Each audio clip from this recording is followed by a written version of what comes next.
And then tracking accommodation metrics, having policies in place for a centralized accommodations fund and for the offsite company meeting activities, you would be able to start tracking what are people asking for. And we're starting to find out that more people are asking for accommodations than those who even identify as having a disability. So it's helpful to put it out there so more people feel supported.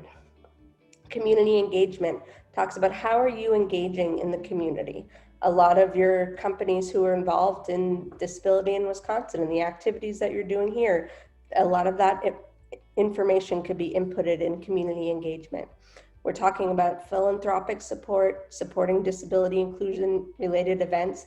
It may be an event you may host at your company around National Disability Employment Awareness Month, or the ADA celebration, which takes place every July, or it would be nice to have disability programming any other time of the year. And then we want to make sure that you're thinking about your marketing and your social media. And if you have a smartphone app, are you thinking about accessibility so everyone can access the content that you're putting out there? Then we get into supplier diversity. So I know you guys have a pillar of your affiliate where you're really building out that support of disability-owned businesses. And we want to make sure that corporations continue to engage with the disability-owned business community. I know Disability In has almost 300 certified businesses that corporations can have access to as potential vendors. So this is really just emphasizing that disability needs to be part of the spending conversations. And then non-US operations. This is the one category that's not weighted, and it will continue to be non-weighted, but Disability In is working on building out a global tool that will start off as something separate, but we do plan to launch something officially in 2022. And it'll measure what companies are doing outside the US. But this category, for the sake of this tool specifically, just asks if you have operations outside the US. If you say no, you don't have to answer the rest of the questions. But if you say yes, we then ask if you have a non-discrimination policy that's inclusive of disability, and does it also apply to employees outside the US?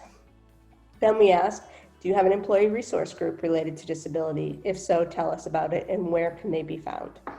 Most likely, if you have an employee resource group that's strong here in the States, you may be motivated to build one outside the US, but sometimes companies may be headquartered outside the US, and that's where they start their disability initiatives.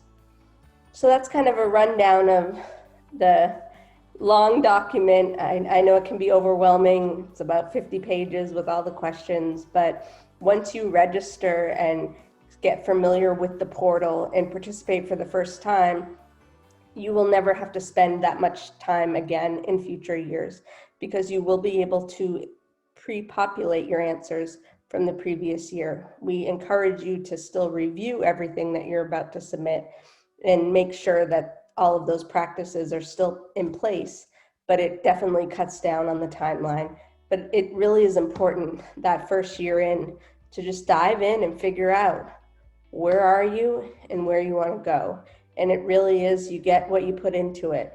It's really great to utilize the employee resource groups if they exist in your company, because you want to have people who are passionate about disability inclusion working on this across the company. And that's what the ERG does. It pulls people from across the company who have this passion.